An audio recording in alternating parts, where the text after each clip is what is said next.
नमस्कार. आपण सर्व घर घेत असताना अनेक प्रकारचे विचार करत असतो. तर स्वप्नाचे घर घेत असताना अनेक प्रकारचे चांगले स्वप्न आपण त्या घरामध्ये रंगवत असतो. अनेक स्वप्न त्या घराशी आपले निगडीत असतात. त्यामुळे घर घेत असताना बरेच लोक चूक करतात की घरामध्ये वास्तुशांती पूजन करत नाही. तर वास्तुशांती पूजन का करावं? खरंच वास्तुशांती पूजन केल्यानंतर वास्तुदोष निवारण होतो का? आता वास्तुदोष आणि वास्तुशांती यामध्ये काय फरक आहे? वास्तुदोष म्हणजे काय? एखादं रूम चुकीच्या ठिकाणी आणली आहे किंवा आपला घराचा दरवाजा चुकीच्या ठिकाणी आलेला आहे किंवा घराचं किचन चुकीच्या ठिकाणी आलेलं आहे, त्याला वास्तुदोष असं म्हणतात. तर वास्तुशांती का केली जाते तर ते आपण समजून घेऊयात. वास्तुशांतीमध्ये जर आपण पाहायला गेलं तर 3 प्रकारचे दोष सांगितलेले आहेत. त्यामध्ये भूदोष, भुवनदोष आणि भूतादी दोष सांगितलेले आहेत. आता भूदोष म्हणजे काय? आपण ज्यावेळेस वास्तुशांती पूजन करतो त्या संकल्पामध्ये आपण ऐकलं असेल की भूमीमध्ये अनेक प्रकारचे धातू सापडतात. त्यामध्ये सोनं, चांदी, लोह, पाषाण किंवा अनेक प्रकारचे धातू जर आपल्याला सापडल्यानंतर त्या धातूचा सुद्धा दोष सांगितलेला आहे. त्या भूमीमध्ये अनेक प्रकारचे अनिष्ट गोष्टी होऊन गेलेल्या असतात. काही ठिकाणी जर आपण पाहिलं तर स्मशानाच्या समोर किंवा कुठल्या झाडासमोर आपलं घर बांधले गेलेलं असल्यामुळं त्या घराच्या मुळाशी अनेक प्रकारचे दोष निवारण होतात. कारण की जर घराचा पाया मजबूत नसेल तर घर हे मजबूत राहणार नाही. म्हणून सांगितलं की भूदोष. आता आपण अनेक प्रकारचे वारुळ, कीटक किंवा अनेक प्रकारचे झाडं असतात, ते झाडं आपण कुठलाही विचार न करता ते झाडं आपण तोडतो. आणि अनेक ठिकाणी जर आपण पाहायला गेलं तर पूर्वी काळी जमीन ज्यावेळेस विकत घेत असतात त्या जमीन विकत घेत असताना त्या जमिनीमध्ये काय दोष आहेत, ती जमीन आपल्याला सुटेबल आहे की नाही किंवा ती जमीन आपल्याला भाग्योदय ठरणार आहे की नाही हे पूर्वी काळी बघितलं जात होतं. परंतु आत्ताच्या काळामध्ये ह्या सगळ्या गोष्टी कोणी पाहत नाही. त्यामुळे जर भूमिपूजन केलं असेल तर नक्कीच त्याचा दोष निवारण होतं. आणि दुसरा जो दोष आहे तो म्हणजे भुवनदोष. भुवनदोष म्हणजे काय की ज्यावेळेस आपण वास्तू बांधतो त्या वास्तू बांधल्यानंतर सर्वात प्रथम आपण भूमिपूजन करतो आणि नंतर ज्यावेळेस पिलर उभा राहतात म्हणजे ज्यावेळेस स्तंभ उभा राहतात त्या स्तंभाचं सुद्धा पूजन करायला सांगितलेलं आहे. भुवनदोष म्हणजे काय? आपण खिडक्या, दारं, आपले स्तंभ निर्माण करत असताना त्याची पूजा करायला सांगितलेलं आहे. बऱ्याचदा जर आपण पाहायला गेलं तर हे पूजन आपल्याकडनं होत नाही. बहुतांश बरेच लोक हे पूजन सुद्धा करणं शक्य होत नाही किंवा कोणी करत नाही. हे झाला भुवनदोष. आता भूतादी दोष म्हणजे काय? आपल्या वास्तूमध्ये आपण ज्यावेळेस निवास करायला जातो त्यावेळेस त्या वास्तूमध्ये अनेक प्रकारची निगेटिव्ह ऊर्जा, निगेटिव्ह आकर्षणं त्या वास्तूमध्ये होऊन गेलेलं असतात. त्यामुळे भूतादी दोष सांगितलेला. पूर्वी लोक सांगायचे की एखाद्या वसाड ठिकाणी किंवा एखाद्या वसाड जागेवरती झोपू नये किंवा वसाड घरामध्ये झोपू नये. त्या घरामध्ये अनेक वर्ष बंद असलेल्या घरामध्ये झोपल्यानंतर निगेटिव्ह ऊर्जा तुम्हाला जाणवते. त्याला भूतादी दोष असं मानले गेलेले आहे. त्यामुळे घर निवारण करत असताना हे सर्व दोष निवारण करावे लागतात. वृक्षछेदन असेल, रक्तबाधित दोष असतील, हे सर्व दोष निवारण करण्यासाठी वास्तुशांती पूजन केलं जातं.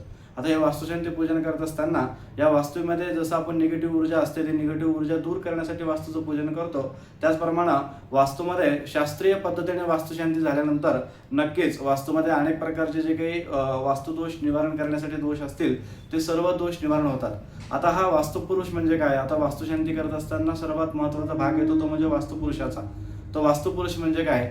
वास्तुपुरुष जो आहे तो महादेवाच्या घामापासून निर्माण झाला असं शास्त्रामध्ये सांगितलेलं आहे. आता महादेवाच्या घामापासून म्हणजे काय की ज्यावेळेस अंधकासूर नावाचा वध करत असताना महादेवाला जो घाम आला होता त्या घामापासून निर्माण झालेला हा वास्तुपुरुष आहे. त्या वास्तुपुरुषाला दोष निवारण करण्यासाठी आता वास्तुपुरुष हे सुरुवातीला त्याला नाव नव्हतं, परंतु ज्यावेळेस अंधकासूर आणि यांचा वध झाल्यानंतर घामापासून निर्माण झालेला वास्तुपुरुष सर्वांचं अन्न खाऊ लागला. म्हणजे देवादिकांचं सुद्धा अन्न खाऊ लागला, मनुष्यांचं, राक्षसांचं सुद्धा अन्न खाऊ लागला. म्हणून सर्व देव, दानव, मनुष्य एकत्र आल्यानंतर ज्यावेळेस पालनकर्ता ब्रह्मदेवाकडे गेले आणि त्यावेळेस ब्रह्मदेवाने सांगितलं की वास्तुदोष निवारण करण्याकरिता, या वास्तुपुरुषाचं दोष निवारण करण्याकरता, सर्वांचं अन्न खाणं बंद करण्याकरता हा जो वास्तुपुरुष आहे त्या वास्तुपुरुषाच्या अंगावरती तुम्ही सर्व देवता बसा. म्हणून सर्व 81 देवता त्या वास्तुपुरुषाच्या अंगावरती बसल्या गेलेल्या आहेत. ज्यावेळेस वास्तुपुरुषाच्या अंगावरती या सर्व देवता बसल्यानंतर वास्तुपुरुष हा जमिनीमध्ये पुरला गेला. परंतु ब्रह्मदेव त्याला वरदान देतात की वास्तुपुरुष नमस्तेषु भूषय्या अविरत प्रभो मम गृहे धनधान्यादी समृद्धीम कुरु सर्वदा.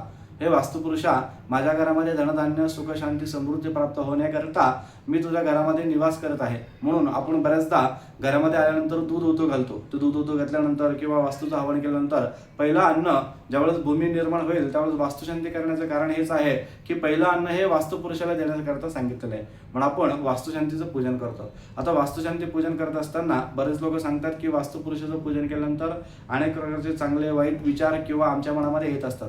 कारण की ज्यावेळेस वास्तुपुरुष आपल्या घरामध्ये निवास करत असेल, त्या निवास केल्यानंतर त्या वास्तुशांतीला वास्तू देवता समन्वित वास्तू असं म्हणलं गेलेलं आहे. म्हणून ज्यावेळेस वास्तुपुरुष आपल्या घरामध्ये निवास करतो, त्यावेळेस तो वास्तुपुरुष एकच मंत्राचा जप करत असतो.